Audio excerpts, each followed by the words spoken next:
this is pretty general. We're starting out very general because we really want people to hopefully understand and check out this information that we're sending out to the world, which is about living life on your terms. And when I talk about currency, I got this message from actually an author named Tim Denning, and he'd written an article that really stuck with me.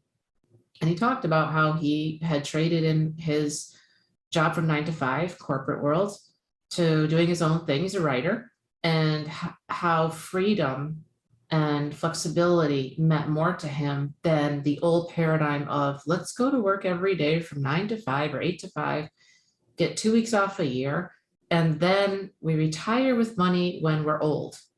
And these were his words, right? And we can't really enjoy it because we don't even care anymore, and we're too old to care, and how that paradigm wasn't working for him. And I kind of experienced that myself. In terms of working professionally and doing the 9 to 5 thing and not using my gifts. And I died a slow death every day. And then finally, when I got out of that and said, you know what, I'm going to help people and be an entrepreneur, that's when things started to change. But for Julius and I, we both value freedom more than anything else. And you can be someone who has a lot of flexibility in your life and is able to do the things you want to do, because money doesn't really make you happy. It's what the money does for you, which is the freedom and flexibility. If that makes sense. Yeah, and to dovetail off of that, it changes your situation. Money absolutely changes your situation. It is very vital to have it, but it's not the end game for your overall happiness. If people get what I'm talking about, like the overall happiness is your family, you know, your close social circle and your community. That's the end game, right? If you could be anything in this world, you know, you'd want to be really close with your family, because let's face it, you don't have them for very long, and very good in your community, because those are the people that you live in and day out. So to have a good communication and rapport with them. Rapport, that's a good word. Or is it a good word? Yeah, it is a good word, right? I can't spell it, but you know. Rapport with them, then you know you've got to that point where you do have that stability and that comfort within yourself. Yeah. So let me ask you, Julie, what is your definition of currency?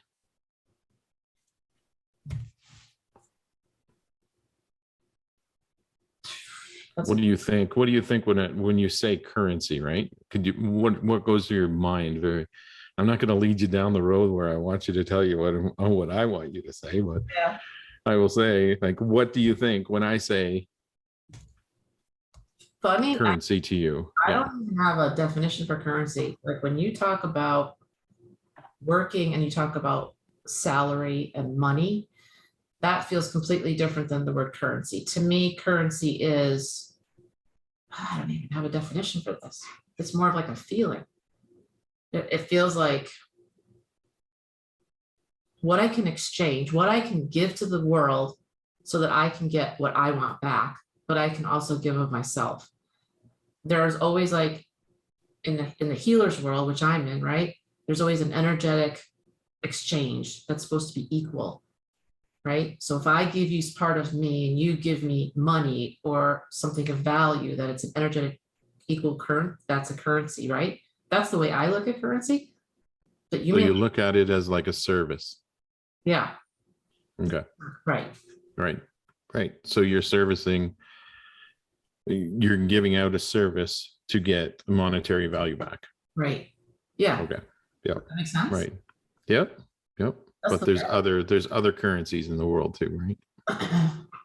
So there's like a monetary currency, which what you're talking about, right? Then there's family currency, and then you have your romantic currency, whether that would be with yourself or with other people. So not to dive too much into it, but the monetary one, yeah, you give a service, you get money back, that fulfills your need for right now. So you can live paycheck to paycheck and do the things you need to do and support yourself for right now. Like that's a professional, right? Yeah, that's a professional. Okay. Yeah. Okay. Then there's the family one where you have all these responsibilities to your family and yourself, right? And how much effort and how much currency you put into working on yourself and developing yourself for your family shows in the way your family lives. Okay. So that is another one, right? That's like your social currency. And then your romantic one is where you're going from from working on yourself to find, mate, relate, date, all that kind of schnoz, right? All the stuff that's thrown in your face, like you got to find something. You got to be like, oh yeah. Two, like, then you're going to like, okay, how do I get there? What in currency do I have to invest in myself to get to that point so that I can give 100% of my partner to my partner or to my romantic interest at that point, right? Yeah. Because always the end game is like the currency, and the end game is a service. So it all wraps around into one. So you're always going to, that currency is always a service. So it always wraps around always into one. Okay. I just got that. I really just got that. I was like, oh, that's good though. Yeah, that makes it. That's how I think, right? I go from the backwards to the forwards. Yeah. Right? Yeah. So we start at the service, and then we come back to like, why do we do all this stuff? That makes sense to me, but I would also add in, and I don't know if it would fit under romantic. It probably would. I don't know if even it would have its own little area, but personal currency, meaning like the things that you do for yourself so you can be a better person, like, you're working out, right? Or you're going to, or those things. Or you're eating healthy, or you're, right. Yeah. You're trying to be a better human, right? Every day, personally, not for the world, but you do perform better for the world, personally, professionally, romantically, for your family. All those buckets are covered when you're trying to be your best with discipline and. That's right. Yeah. Right. Yeah. Whatever that looks like for you. That's right. Different, right? Different buckets. Yeah. So that would take you into the ownership. Right. Right. That would take you the ownership of that, right? What are you willing to do to get to where you need to be? Right. Right. Right. Yeah. How much ownership you're going to take to change those things in your life, to have that freedom, to have that time, right? To have those things. Because having a lot of money and being unhappy sucks. I've been there. I've done it. It sucks. And having a little bit of money, but having everything around you, it's kind of good, but it still sucks. Right. Because you still have a little bit of money and you still have, but you have all the support in the world and people telling you how great you are and stuff, right? Right. But it still doesn't fill you up completely, right? You need to have that balance. Right. And I think that's what you're talking about, right? Is just having that balance. Preparing yourself for the future so that you do have that time to spend with your grandchildren, to spend with your nieces, your nephews, or whatever, right? And not have to worry about, where the next Campbell's soup can is coming from. Because if you are working and you are saying that you value freedom more than anything. And when I say that, I'm saying, oh, you can just say, hey, I want to go to Italy for 2 months. And you can be like, yep, let's go. Because you've prepared for it. That's the freedom I'm talking about. Versus a lot of people can't do that because they're not set up that way. Society hasn't set us up that way. The old way is still in play for many, many people across many countries, which is you work until you're super old, and you just get by paycheck to paycheck, right? And you don't have the flexibility to do that. But here's what I'm thinking.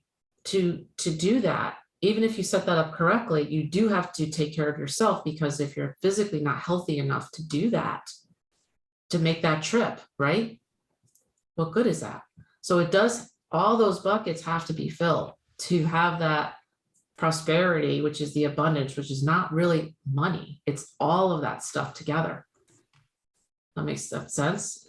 It's you physically being at your best and having the people around you that you love, you know, and having and doing what you love. Like all of that has to be in play for you to be happy. Because you just said it. You just said that you can have a lot of money, but you're not filled up. What if you had a lot of money, but you were doing a job that you didn't like? I did that. It was terrible. It sucked. It's not fun going every day. You dread it. It's like, I don't care how much money I make. It doesn't matter. I hate what I'm doing. I know I'm not using my gifts. I feel like I'm dying a slow death. Doesn't matter if I'm on the top floor. Who cares? I'm just as unhappy on the penthouse floor as the bottom floor because I'm not doing what I love. And I don't have my red stapler. Just a reference to office. You'll be moved into the basement pretty soon. What do you really do here? Explain to me what you really do here. We got rid of that paycheck a long time ago. And the problem will just solve itself. Big into movies, so we just have some references. So, but yeah, so currency, flexibility, freedom starts off with reflection, introspection. We were talking about this before we hit record, right? Yes. And my question to you out there is so simple, but so large. Do you know what you want? You know, do you know who you are? Do you know what your strengths and weaknesses are?